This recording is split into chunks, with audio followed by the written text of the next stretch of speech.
Hello guys, and welcome to another profile tree video. So in today's video, we're going to be taking a look at last minute SEO tips before Google's next update hits. So without further ado, we're going to go ahead and get started.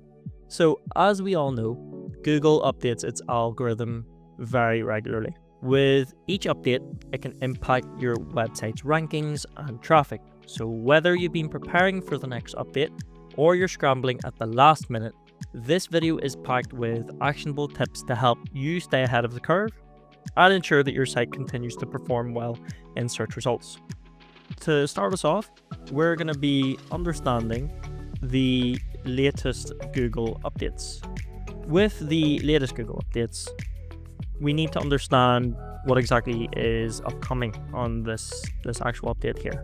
Is it going to be mobile friendliness? Is it going to be core web vitals, content quality, backlink, user intent? The best way to prepare for an update is to stay informed. So make sure that you're checking the updates consistently. Just look at Google's official blogs, even use Search Central for updates on what changes are coming, and make sure you're aware of any new ranking signals Google might be focusing on. Let's move into the practical tips you can apply to your website right now, regardless of the specific focus of the update. Let's have a look at the last minute content updates. One of the most important areas Google focuses on is content quality. Now, this is what they mainly look for during these updates. Google's algorithms is becoming increasingly sophisticated at understanding user intent, as well as ranking high quality, relevant content. You'll see yourself that majority of the content nowadays is AI. You would use the likes of ChatGPT, Claude, Perplexity. So it is, again, something that you need to look at. Just be careful with the use of AI content. Make sure that you're proofreading it. Just audit your content. That's something that we'll talk through in a wee minute.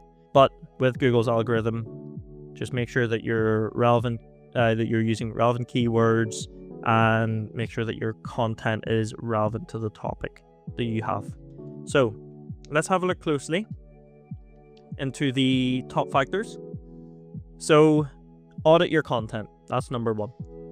Review your existing content to ensure it's high quality, comprehensive, and relevant to what your audience is searching for. Now, look at the pages with the most traffic and make sure that they're up to date and answering the user's intent. Now, add more detail to thin content. So there is this thing where if you have thin or duplicated content, that's pretty much what's going to bring your website down. If you haven't already fixed that, make sure to do this. You at least have to have 200 words for each of your pages. Now, when it comes to blog content, make sure that you're packing that full of information and make sure that you're hitting nearly about 1,500 words. So, as I said, add more detail to thin content. Now, if a page doesn't provide enough value, Google may rank it lower after the update. So consider adding more comprehensive information or even multimedia like images, videos, or infographics. But again, you need to make sure when you are adding these multimedia stuffs for your website, you're using tiny PNG or just compress the actual images that you have. With the videos, make sure that you're embedding videos rather than uploading them, and then same goes for your infographics as well. Now, the last one there is content relevance. So make sure that you update your content to reflect current trends and search intent. Search results are moving towards being highly relevant to user needs, so not just based on keywords. The thing that we can learn from this is not to just focus on keyword stuffing, focus on the user experience and how well your content meets the needs of the searcher. Google values relevant and helpful content above all. So the next one that we'll look at is optimizing for core web vitals. Now, this is our next one, which was optimizing for core web vitals. If you haven't been focusing on these yet, now is pretty much the time to pay attention.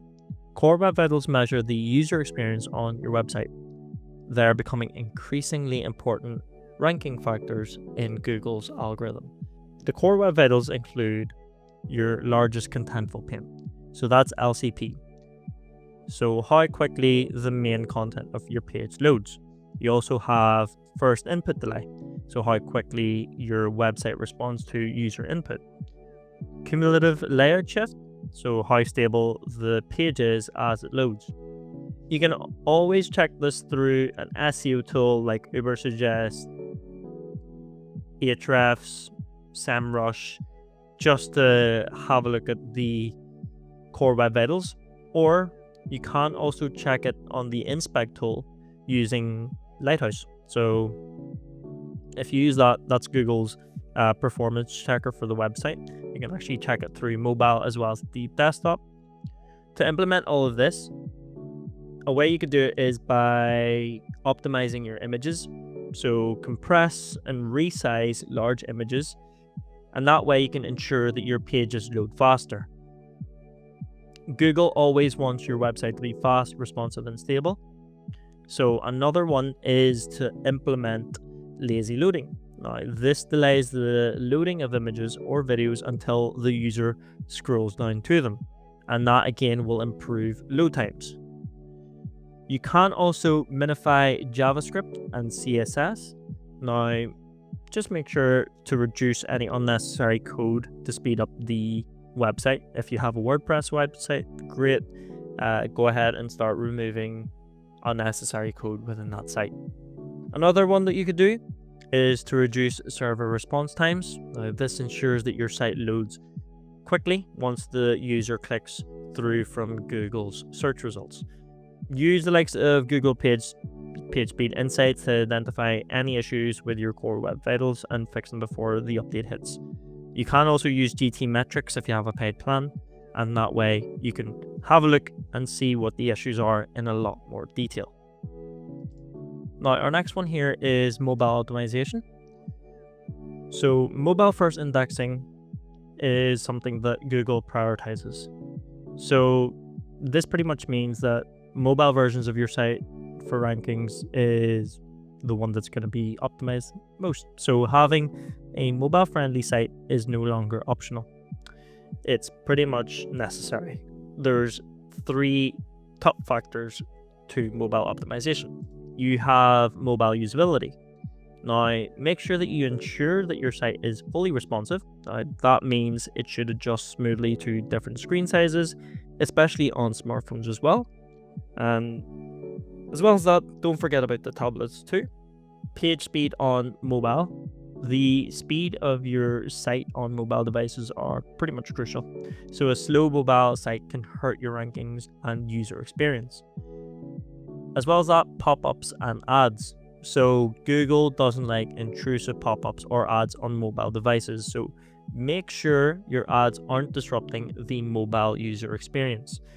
Now, you can use the Inspect tool to go to the Lighthouse and use the Lighthouse then to check to see if there's any ongoing issues with your mobile speed. You can again use these SEO tools such as SEMrush, Ahrefs, and Ubersuggest, or you can use the likes of GT metrics just to go over the site. Before the update, as well as this, you can test your site mobile using Google's mobile friendly test. Now, this will give you actionable insights into any mobile issues that need fixing. Now, what exactly are the other reasons? One there is quality backlinks. This is one of the most important factors for SEO, which is backlinks. Not just any backlinks. Google values high quality backlinks from reputable and relevant sites. So do make sure that you look over this again using SEO tools just to see what's going on. And if you have any low quality or spammy links, make sure to use the Google's Disavow tool, and that makes sure that it gets rid of any of the spammy high score domains or backlinks that you currently have on your website. Now, you want to make sure that you focus on relevance. Again, we're still on quality backlinks. So the best backlinks come from websites that are relevant to your industry. So consider guest posting, collaborating with influencers, or engaging with partnerships to get backlinks from authoritative sites in your niche. Another one is content syndication. So republish your content on reputable sites or platforms with high domain authority just to get more backlinks. Next one there is the local SEO. The way to do that is to use Google Business Profile. Really good tool to use, or not just a tool, but it's really good for getting reviews. Another thing that you can ensure with your Google Business Profile is that you make sure it's up to date with your business name, address, phone number, and the hours of operation. Make sure that you optimize for local keywords as well. Now, use location-specific keywords like best bakery in Belfast in your content. Use meta descriptions and meta tags as well. And make sure, as I said there, to get local reviews. So encourage satisfied customers to leave Google reviews on your Google Business Profile. Positive reviews can significantly improve your local ranking. Some parts that I haven't mentioned there as well is to make sure that you're adding photos and adding videos to your Google Business Profile, and make sure as well that you add updates to the Google Business Profile itself. But guys, that pretty much reaches the end of the video. If you found it helpful, let us know in the comment section below. We'd like to know what you think. But other than that, I'll see you guys for the next video. Thank you very much for watching.